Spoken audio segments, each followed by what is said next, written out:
നെന്മാറ സജിത കൊലക്കേസ് ചെന്താമര കുറ്റക്കാരൻ, ശിക്ഷാവിധി മറ്റന്നാൾ. നെന്മാറ പോത്തുണ്ടി സജിത കൊലക്കേസിൽ പ്രതി ചെന്താമര കുറ്റക്കാരനെന്ന് കോടതി.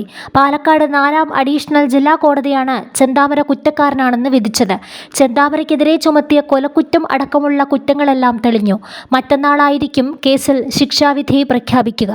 കൊലപാതകത്തിന് പുറമെ തെളിവ് നശിപ്പിക്കൽ, വീട്ടിൽ അതിക്രമിച്ചു കടക്കൽ തുടങ്ങിയ കുറ്റങ്ങളെല്ലാം തെളിഞ്ഞതായി കോടതി വിധിച്ചു.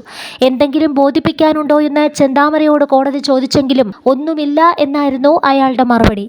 യാതൊരു ഭാവഭേദവുമില്ലാതെ, കൂസലില്ലാതെയാണ് കുറ്റക്കാരനെന്ന് കണ്ടെത്തിയുള്ള കോടതി വിധി ചെന്താമര കേട്ടുനിന്നത്. രാവിലെ കോടതിയിലെത്തിച്ചപ്പോഴും വിധിക്ക് ശേഷം പുറത്തിറങ്ങിയ ശേഷവും ചെന്താമര ഒന്നും പ്രതികരിച്ചില്ല. വിധി കേൾക്കാൻ സജിതയുടെ മക്കളായ അതുല്യയും അഖിലയും കോടതിയിലെത്തിയിരുന്നു.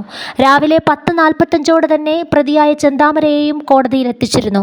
പ്രതി പുറത്തിറങ്ങിയാൽ ജീവന് ഭീഷണിയുണ്ടെന്നും സ്വസ്ഥമായി ജീവിക്കാൻ കഴിയില്ല എന്നും പരമാവധി ശിക്ഷ തന്നെ ലഭിക്കണമെന്നുമായിരുന്നു നേരത്തെ അതുല്യയും അഖിലയും പ്രതികരിച്ചത്.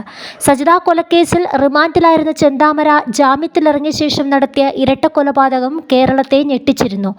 ഈ ഇരട്ടക്കൊലപാതകത്തിന് പിന്നാലെയാണ് സജിത കൊലക്കേസിൽ 6 വർഷങ്ങൾക്ക് ശേഷം വിചാരണ നടപടികൾ പൂർത്തിയാക്കി കോടതി ഇന്ന് വിധി പറഞ്ഞത്.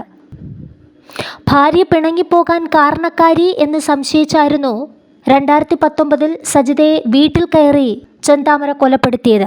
സാഹചര്യ തെളിവുകളും പ്രതിയുടെ ഭാര്യ അടക്കം 50 സാക്ഷികളുടെ മൊഴിയുമാണ് കേസിൽ നിർണായകമായത്. ഈ കേസിൽ വിധി വരുന്നതോടെ ചെന്താമര തന്നെ പ്രതിയായ നെന്മാറ ഇരട്ടക്കൊലപാതക കേസിൻ്റെ വിചാരണ നടപടികൾ ആരംഭിക്കാനും ആലോചനയുണ്ട്.